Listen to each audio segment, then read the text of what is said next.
विश्वास पहली बात। आस परिहरे, दूसरों से कोई आशा नहीं रखे। किससे क्या चाहोगे?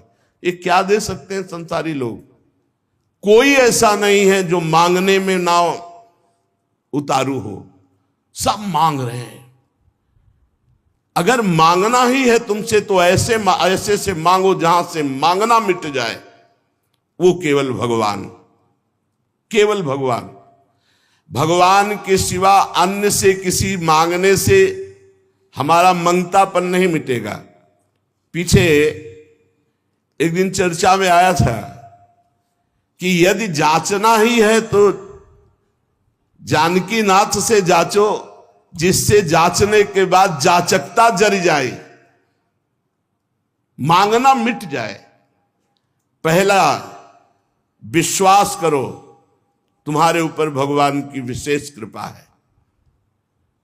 दूसरा, हमें कभी किसी से मांगना नहीं, अगर मांगना है तो सिर्फ भगवान से। तीसरा, निरंतर हमें नाम जप करना है। ये बहुत बड़ी बात तीन है। भगवान पर दृढ़ विश्वास, अन्य किसी का आशा भरोसा नहीं, और निरंतर नाम जप। तो कह रहे बिनु श्रम तरई भवनाथ सो समराम है। अन्य कोई साधन का श्रम नहीं, उसे निश्चित भगवत प्राप्ति हो जाएगी। भगवान पर विश्वास रखकर नित्य स्मरण करने का हमें प्रयत्न करना है, प्रयत्न करना है। जितनी हमें सामर्थ्य दी है उतना हमें करना है। आगे की बात भगवान संभाल लेंगे, पक्का समझ लो। घंटों आप संसार की वार्ता कर सकते हो, घंटों घंटों आप संसार के दृश्य देख सकते हो। जैसे 3 घंटे 2.5 घंटे की फिल्म है, आपका बिल्कुल मन नहीं भागेगा। लेकिन 2.5 घंटे बैठकर माला जपो, फिर देख लो क्या दुर्दशा करता है मन, परेशान कर देगा आपको।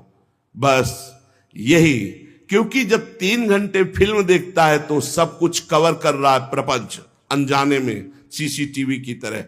और जब नाम जप करते हो 3 घंटे, तो वो अंदर से मन को खाली कर रहा है, मन को निर्मल कर रहा है। ये बात पकड़ लो तो हिम्मत पूर्वक डटे रहोगे, और नाम जब छोड़ोगे नहीं तो तुम्हारा मन निर्मल हो गया। और जहां मन निर्मल हुआ, निर्मल जन मन सो मोहि पावा, वो भगवान को प्राप्त कर लेता है। ये विश्वास रखो, भगवान हर समय तुम्हें देख रहे हैं। भगवान सर्व सामर्थ्यशाली है, और भगवान ने तुम्हें निमंत्रण दिया है अपने साक्षात्कार का। तभी मानव देह और साधु संग और भजन के रंग में चलने का अवसर मिला है। भगवान ने तुम्हें निमंत्रित किया, आओ परमानंद का भोग लगाओ। शब्द, स्पर्श, रूप, रस, गंध, ये सब चिदानंद में भगवान के, इनका आनंद लो। जब भगवान ने निमंत्रण कर ही दिया है तुम्हें और पंगत में बैठा दिया, ये पंगत में बैठे हो, परमानंद की भोग वृत्ति, परमानंद का भोग लगकर तुम्हें प्रसाद मिलेगा। भगवत शब्द, भगवत स्पर्श, भगवत रूप, भगवत लीला, भगवत धाम का ये जो आनंद है, ये परमानंद परोसा जाएगा। आप पंगत में बैठ गए।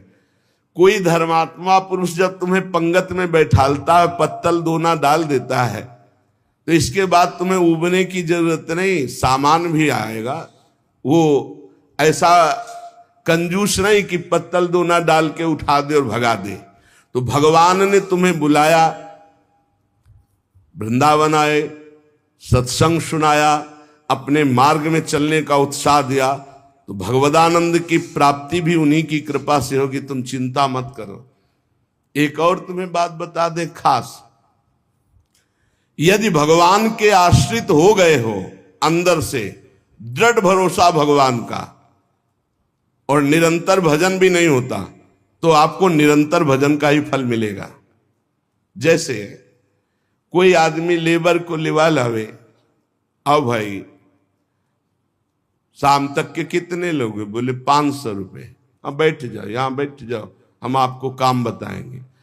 और शाम तक उसने कोई काम नहीं करवाया, तो बोले उसको 500 रुपया देना पड़ेगा कि नहीं देना पड़ेगा? पक्का देना पड़ेगा ना। तो भगवान को भगवत प्राप्ति करानी पड़ेगी।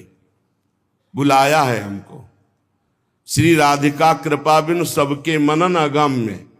श्री जी ने वृंदावन बुलाया है, जिनको वृंदा विपिन है कृपा ते नहीं की हुए, तभी तो यहां आ पाओगे। सत्संग सुनाया, क्यों सुनाया सत्संग? हम फंसे थे संसार में, फंसे रहने देते, क्यों सुनाया? संसार का राग हटवाया सत्संग के द्वारा, क्योंकि वो मिलना चाहते हैं आपसे। इतना जब कर दिया तो अब आप अंदर से भगवान की शरणागति स्वीकार करो, अंदर से भगवान का आश्रय स्वीकार करो। भजन की कमी भी होगी तो भी भगवत प्राप्ति हो जाएगी। जैसे वो 8 घंटा काम करने वाले को 500 मिलते हैं, पर वो काम नहीं करवाया, 8 घंटा बैठाले रहा, तो बैठाले रहने के 500 रुपया उसको देने पड़ेंगे, कानूनी देने पड़ेंगे। ऐसे ही भगवान को भगवत प्राप्ति करानी पड़ेगी।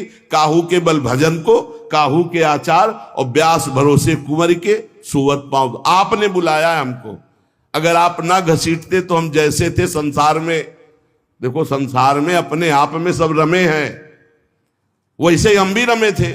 आपने घसीटा, जब आपने घसीटा तो भगवत प्राप्ति आपको करानी ही पड़ेगी। ये हमको कहने की जरूरत नहीं, वो सत्य सच्चिदानंद है, वो करवा ही देंगे। परंतु अपने को अपने विश्वास में अटल रहना चाहिए। कल एक साधक प्रश्न कर रहे थे कि कई वर्ष नाम जप करते हो गए, अभी विकार नहीं गए, तुम कई वर्ष की बात करते हो? 2-4 वर्ष की बात करते हो गए। जब तक भगवत प्राप्ति नहीं हो जाती तो ये विकार धीरे धीरे कम होते हुए चिंगारी रहते हैं, खत्म नहीं हो जाते। ध्यान रखना, ये हम पूरी बात अपने अनुभव की कह रहे हैं। ये चिंगारी रहते हैं, छोटे छोटे बिंदु, और अगर फूस मिल जाए तो चिंगारी को ज्वाला बनने में देर नहीं लगती। भ्रम में मत रहना, बिना भगवत साक्षात्कार के निर्विकार स्थिति नहीं होती। निर्विकारता दिखाई देती है, पर रहते हैं विकार छोटे छोटे बिंदुओं में, और जहां उसको संयोग मिला तो सिंधु होने में देर नहीं लगती। इसलिए आजीवन सावधान। भगवत प्राप्ति के लिए अन्न जल त्यागने की आवश्यकता नहीं है। बहुत बड़े महापुरुषों के वचन ध्यान से सुनना। अन्न जल का त्याग कर देने से भगवान के दर्शन नहीं हो सकते। अगर होते तो चलो भाई अन्न जल का त्याग कर दो तो भगवान मिल जाए, ऐसा नहीं है। ऐसा कोई शास्त्रीय नियम या संतों ने नियम नहीं बनाया आज तक कि आप अन्न जल का त्याग कर दो तो भगवान मिल जाएंगे। एक अहंकार और हो जाता है, वो अहंकार ना होने पावे। अगर हम फलाहार रहते हैं तो भजन के लिए रहते हैं, हर समय हमारा सात्विक भाव बना रहे और निरंतर भजन बने, बढ़िया बात है। पर यह अहंकार ना हो जाए कि ये तो अन्न पाते हो, मैं फलाहारी हूं, 10 भगवत प्राप्ति में बड़ी बाधा अहंकार है। निरंतर भजन और दैन्य अगर रोटी दाल पाने से होता है तो आराम से पाइए, उसी से भगवत प्राप्ति हो जाएगी। श्री भगवान की कृपा भजन से अनुभव में आती है, अन्न जल त्यागने से नहीं। भगवान के दर्शन भजन से होते हैं। जितना भजन करोगे, भगवद आश्रित होकर, उतने नजदीक आप पहुंचते जाओगे भगवान के। एकादश स्कंद में 9 योगेश्वर जन कहते हैं, जैसे भूखे आदमी को एक एक कवल भोजन तो तुष्टि पुष्टि क्षुधा निवृत्ति होती जाती है, ऐसे ही एक एक भजन, एक एक नाम जप संसार से वैराग्य, स्वरूप का ज्ञान और भगवान से प्रेम, ये एक एक भजन में होता जाता है। तो अब जैसे कई दिनों का भूखा है, 1 2 4 कवल पवा के रोक दो तो कुछ अनुभव नहीं होगा, और भूख व्याकुल। ऐसे ही 2-4 माला कर लिए आप, काम वो भी हो रहा है 2-4 माला से ही, लेकिन आपको अनुभव नहीं होगा। अनुभव होगा जैसे वो आधा पेट भोजन कर ले और फिर स्वाद उसे खीर का सब्जी का अलग अलग आएगा, इतना भूखा कि पहले आधा पेट हो जाए। ऐसे ही हमको कम से कम 12 घंटा भजन में व्यतीत हो, तब हमारी समझ में आएगा कि नाम का स्वाद क्या है।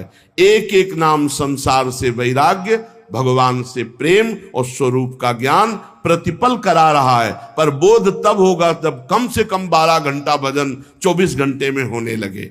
और जिनका 24 घंटे भजन होता है, ईमानदारी से जिनका 24 घंटे चिंतन होता है, उनको कोई प्रश्न नहीं रह जाता, उनकी कोई चाह नहीं रह जाती, उनकी कोई कामना नहीं रह जाती। अपने आप भगवत साक्षात्कार, अपने आप तत्व ज्ञान होने, भजन में बहुत बड़ा बल है।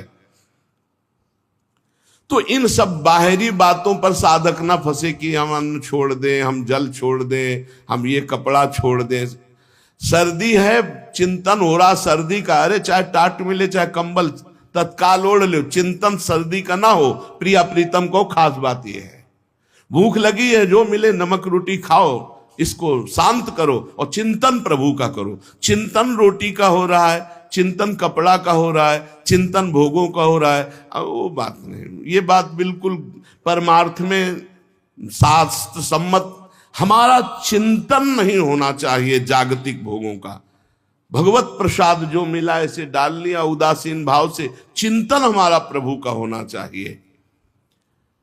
भगवत दर्शन में प्रधान भजन करते हुए जब भगवान से मिलन की व्याकुलता होती है। अभी कहां मिलन की व्याकुलता है, भजन खास बात भजन है। जितना देर भजन करोगे उतने आप उज्जवल और पवित्र होते चले जाओगे। आपको पता नहीं होता कि आप कितनी ऊंचाई पर चढ़ रहे हैं। जब कोई अपराध बनता है और वो खो जाती है वृत्ति, तब लगता है कितनी ऊंचाई की वो वृत्ति थी, मेरे से गलती हो गई तो देखो वृत्ति खो गई। सहज धारा भगवत चिंतन की, सहज धारा, कोई विक्षेप नहीं, कोई चाह नहीं। और जहां अपराध बन गया तो बाधित हो जाती है। कई तरह का अपराध होता है। मैं बहुत भजनानंदी हूं और इनमें तो भजन नहीं, रुक जाएगा आपका भजन। किसी से अपने को मिलाना, उसको अपने से नीचा देखना, मारे गए, आपका भजन रुक जाएगा। किसी की निंदा कर देना, किसी के ऐसी चेष्टा करना कि उसके भजन करने वाले हृदय में दुख पहुंच गया, अब आपका भजन अवरुद्ध हो जाएगा। ना कोई चेष्टा, ना कोई निंदा और ना कोई मिलान किसी से करना है। हर समय देखना है हमारे ऊपर भगवान की विशुद्ध कृपा है, सब संतों की कृपा है, चराचर जगत की हमारे ऊपर कृपा है, सब श्रेष्ठ है, हम सबसे लघु। अब भजन आपका निरंतर चलेगा। अनन्य भजन में ना तन की शुद्धि रह जाए और ना मन की शुद्धि रह जाए। मन भी बेशुद्ध हो जाता है। अभी हमारा मन नहीं लगता तो मन की शुद्धि है, भजन की नहीं, ध्यान रखना। बैठे हो, शरीर में पीड़ा हो रही, अभी तन की शुद्धि है, भजन की। जब भजन में आएगी तो तन मन डारे खोए, लगन लगन सब कोई कहे, लगन कहावे सोए, जा लगन में तन मन डारे खोए। ऐसा भजन चल रहा है कि मन भी पंग हो गया, तन की भी शुद्धि नहीं। ये है भगवत साक्षात्कार के लिए जानबूझकर हठपूर्वक अन्न, वस्त्र आदि आदि जो शरीर निर्वाह के लिए इनको छोड़ना बड़ा हानिकारक है। शरीर को स्वस्थ रखना भजन के लिए बहुत आवश्यक है। आपका शरीर स्वस्थ है, आप आराम से 2-4 घंटे आसन में शांत बैठकर मन को परमात्मा में लगा सकते हैं। अब आज कलयुगी शरीर ऐसे हो रहे हैं, नौजवान आदमी ब्लड प्रेशर, शुगर, क्या क्या परेशानियां। भजन कर लो, आगे और समय ऐसा आने वाला है भजन के लिए अवसर नहीं। जानबूझकर हठपूर्वक अगर आपको सुविधा सामग्री मिल रही शरीर रक्षा के लिए तो उनका त्याग ना करो। इसके त्याग से कुछ नहीं होता। अब शरीर ये सब अनुभव की बात है। शरीर उघार, सर्दी में शरीर कांप रहा है तो चिंतन तो जा रहा है ना सर्दी का। अरे जैसा भी टाट पट्टी कंबल जो भी मिले शरीर में डाल लो। अब चिंतन प्रिया प्रीतम को रहे, ये खास बात है। ये बहुत समय के बाद समझ में आती नहीं तो अहंकार बना रहता है। स्वेटर कंबल के त्यागी हो, चिंतन सर्दी का हो रहा है, प्रिया प्रीतम का चिंतन करना है, परमात्मा का चिंतन कर। खास बात है चिंतन नहीं छूटना चाहिए तो तुम्हारा त्याग सार्थक, और अगर चिंतन छूट गया तो त्याग की, और चिंतन ही बदल जाता है। प्रभु का चिंतन न रहकर शरीर का चिंतन होने लगता है। इसीलिए प्रेमी जनों को आप देखिए, वो वैराग्य प्रधान नहीं अनुराग प्रधान होते, इसीलिए उनको पहचानना बड़ा कठिन। अखंड चिंतन निरंतर चले, और जैसी स्थिति में शरीर को प्रभु रख रहे हैं वैसी स्थिति, शरीर से राग खत्म। आप निरंतर भजन करें, भगवान के दर्शन की भी मांग ना करें तो भी भगवान को दर्शन देना ही होगा, अपने आप देना होगा। आप पुकारें, आप भजन करें। भगवान दर्शन किसको कब और किस साधना से देते हैं आज तक कोई नियम नहीं है, कोई नियम नहीं। वो कहो अभी आपको दर्शन दे दे, उनके लिए क्या है। इसीलिए तो भगत मस्त हो जाता है जो भगवान की शुद्ध भक्ति करता है, कि जब चाहेंगे करुणा निधान निहाल कर देंगे। प्रभु के लिए कोई नियम नहीं है। भगवान जब जहां जिसके ऊपर कृपा करे, बहुत भगवान कृपालु हैं, और आज तक जिनको मिले हैं वो बहुत सरल सहज स्वभाव वालों को मिले। ये जितनी बुद्धि लगाने वाले लोग हैं इनको बहुत दौड़ना पड़ता है, और जो सहज सरल होते हैं भगवान उनको मिल जाते हैं। भगवान जिनको मिलते हैं कैसे होते? सरल चित्त, संत सरल चित्त जगत हित, जान स्वभाव सने।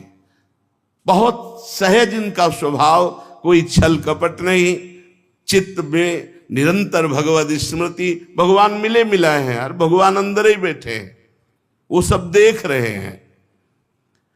जब भगवान से चित्त जुड़ जाता है, निरंतर भगवत स्मृति होती है, तो भगवान बिना प्रार्थना के आके दर्शन दे जाते हैं।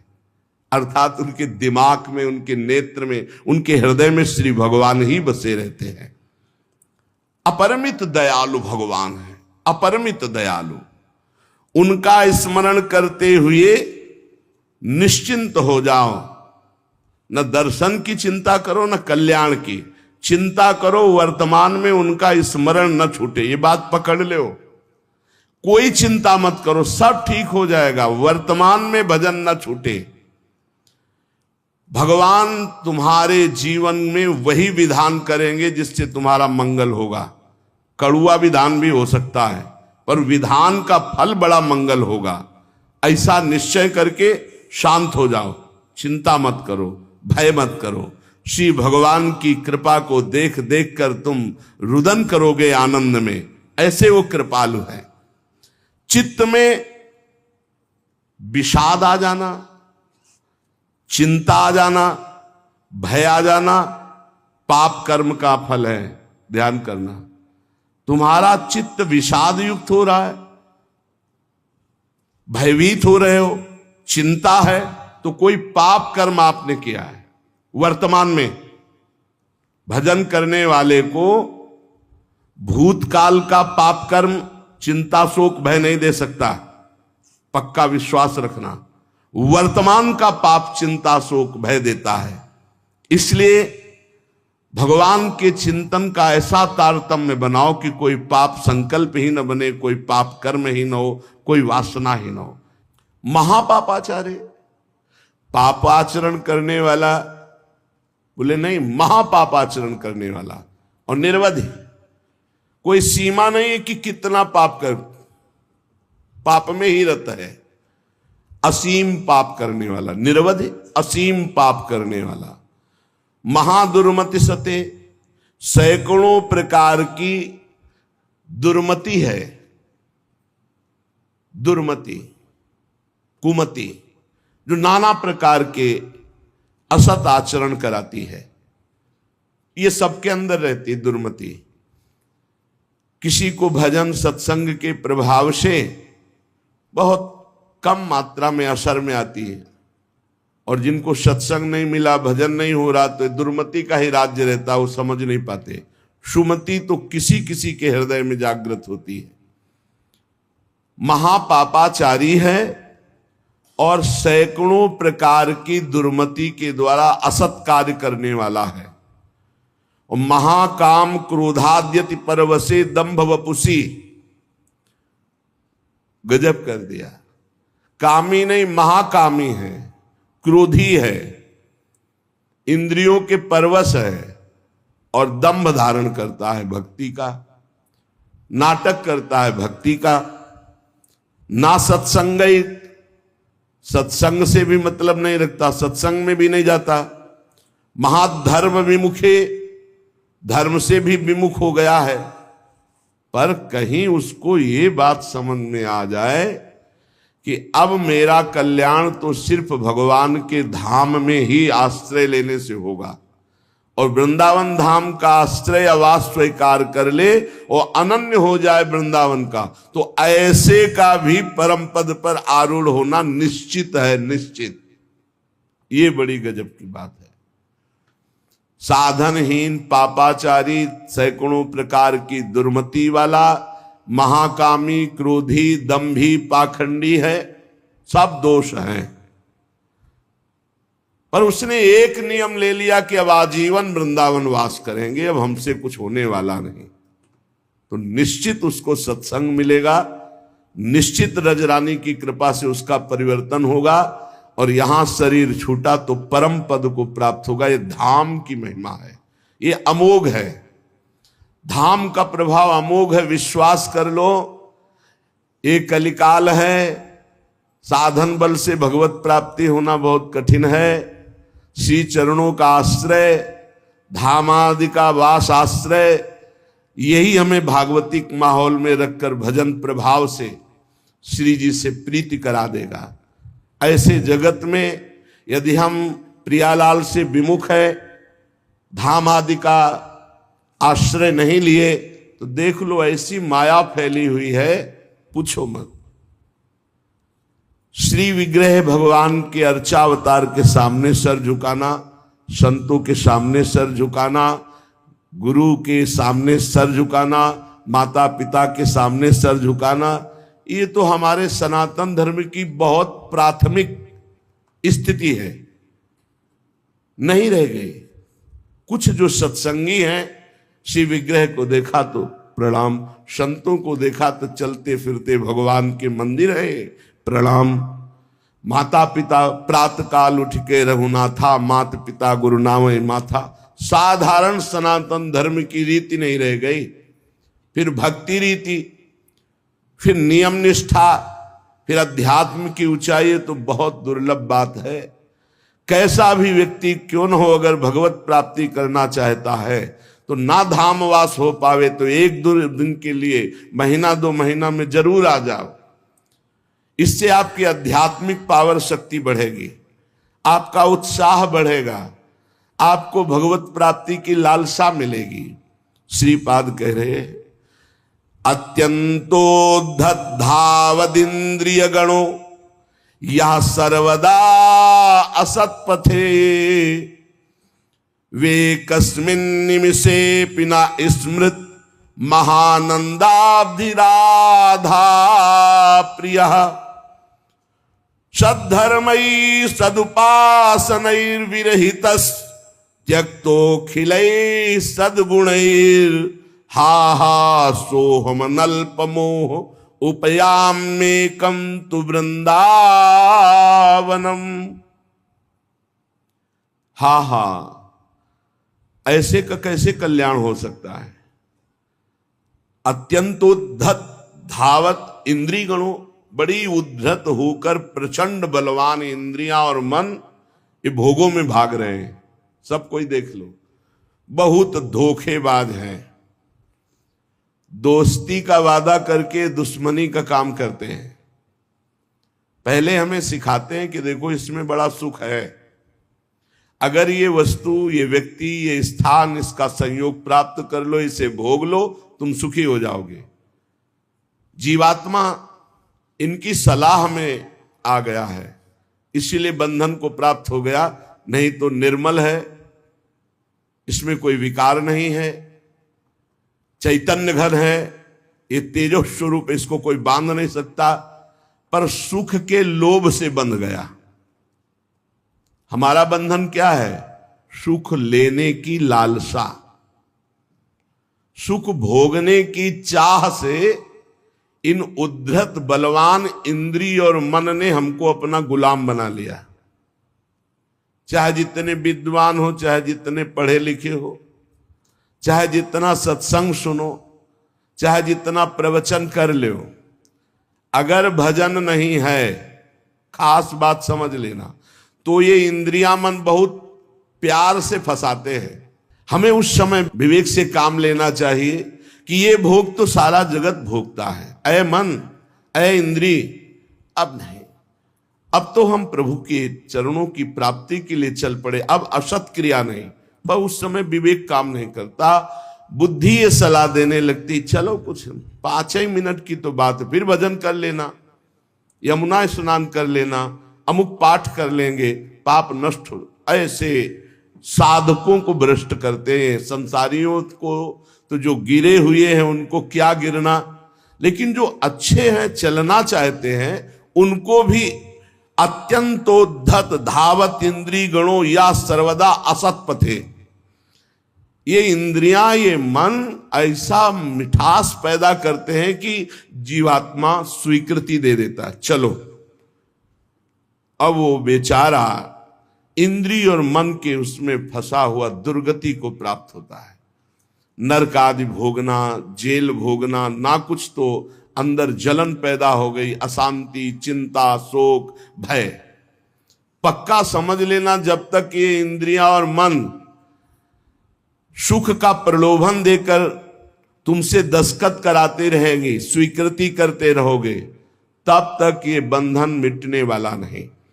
श्रीपाद कह रहे हैं, हा हा सोह मन अल्प मोहा, अर्थात बहुत बड़ा मोह हमारे अंदर है, छोटा नहीं है। क्या? हम इंद्रिय और मन की सलाह में आ जाते हैं। हम सब बड़ी सलाह बुद्धि देती है फंसने की, निकलने की सलाह नहीं देती। बहुत बार हो चुका, आपकी बार नहीं, अब नहीं, ऐसा नहीं, बार बार। इसे तृष्णा कहते हैं। भोगे हुए भोग को पुनः भोगने की इच्छा का नाम तृष्णा है। ये तृष्णा पापिनी बार बार पाप कराती है। एकस्मिन निमिषेपि ना स्मृत महानंदाब्दि राधा प्रिया। राधा प्रिय, राधा वल्लभ लाल का एक पलक झपकने के लिए भी एकाग्र होकर ये स्मरण के लिए राजी नहीं है। ध्यान देना, सोचो कि स्वाभाविक ये भजन करेंगे तो इनके बस की बात नहीं, इंद्रिय और मन की। ये स्वाभाविक विषयों में तुम्हें फंसाएंगी। एक निमिष कहते हैं पलक झपकने को। एकस्मिन निमिषेपि ना स्मृत महा आनंद राधा प्रिया। महा आनंद प्रदान करने वाले राधा रमण जी, राधा वल्लभ लाल, राधा बांके बिहारी का एक पलक झपकने के समय को भी प्यार से स्मरण करने के लिए राजी नहीं है। इनको जबरदस्ती भजन कराना पड़ेगा। ये जो कहते हैं मेरा भजन में मन नहीं, कोई सिद्ध हो गए क्या तुम्हारा भजन में मन लगेगा? साधक को जबरदस्ती भजन कराना है। इस जबान से राधा राधा वल्लभ श्री हरिवंश, राधा वल्लभ श्री हरिवंश, तो हृदय में भी प्रकाश ज्ञान का और बाहर सुख वैभव भी मिलेगा। यही परलोक सकल सुख पावत, मेरी सो भैया कृष्ण गुण संचु। सद्धर्मई सदुपासनैर विरहित त्यक्तोखिलई सदगुणई। सद्धर्म का त्याग, सद उपासना का त्याग, अखिल सद्गुणों से युक्त जो महात्मा जन है उनका संग त्याग, ये महामुग्ध होकर के भोगों में लगा हुआ इंद्रिय मन एक निमिष के लिए भी राधा वल्लभ लाल के चरणों का चिंतन नहीं करता। हा हा, हाय हाय क्या होगा मेरे जीवन का। उपयाम्येकम तु वृंदावनम। अब मैंने समझ लिया कि अब मेरा एकमात्र परम कल्याण, उद्धार, मंगल सीधा वृंदावन करेगा। तो मैं आजीवन वृंदावनवास का नियम लेता हूं कि अब मेरे से तो कुछ बनने वाला नहीं, अपने शरीर को इसी धाम में रखूंगा और इसी रज में धूल धूसरित होकर प्राण त्याग दूंगा तो भगवत प्राप्ति हो जाएगी, पक्का भगवत प्राप्ति हो जाएगी। धाम में आजीवन वास से भगवत प्राप्ति। अब ये जो बीच की यात्रा है ये समझना होगा, नहीं कहीं भ्रम ना हो जाए कि हम धामवास करें और खूब मनमानी कुमार्गामी प्रवृत्तियों के आचरण करें। देखो ये धाम सुरक्षित है देवी शक्तियों से, जैसे राष्ट्रपति भवन की विशेष सुरक्षा होती है, ऐसे जैसे ये पुरियां हैं, धाम है, तीर्थ स्थान है, ये विशेष सुरक्षित होते हैं। इनमें जो उद्दंडता करता है, पापाचरण करता है, उनको विशेष दंड दिया जाता है, ध्यान रखना। तो ये जो कहा गया कि आप अखंड धामवास करें आपको भगवत प्राप्ति होगी, तो अखंड धामवास और भगवत प्राप्ति के बीच की यात्रा नहीं बताई गई। वो होगी सत्संग से, वो होगी रसिकों के संग से। ऐसा नहीं है कि आप धामवास करो, खुला पापाचरण करो, आपको भगवत प्राप्ति हो जाएगी, ऐसा नहीं, ऐसा नहीं। ये भ्रम में मत रहना। ये जो कहा जाता है तो धामवासी को सत्संग मिलता है और सत्संग से वो अपना सुधार करके निरंतर भजन परायण होकर भगवत प्राप्ति करता है। उपासक निरंतर भजन के लिए दृढ़ नियम लेना पड़ेगा। इसके लिए यह नहीं कि घर त्याग करके कहीं भागकर जाने की जरूरत है। आश्रय धाम का लिए हैं और आप बहुत दूर वास कर रहे हैं और निरंतर भजन का नियम ले लिए कि हम अभ्यास कर रहे हैं। अंतर पड़ सकता है अभ्यासी को, वो कोई सिद्ध पुरुष नहीं है, पर नाम जप का पक्का वहीं धाम प्रकाशित हो जाएगा, वहीं प्रिया प्रीतम प्रकाशित हो जाएंगे। विश्वास करी सब आस परिहरी, दास तब जे होई रहे,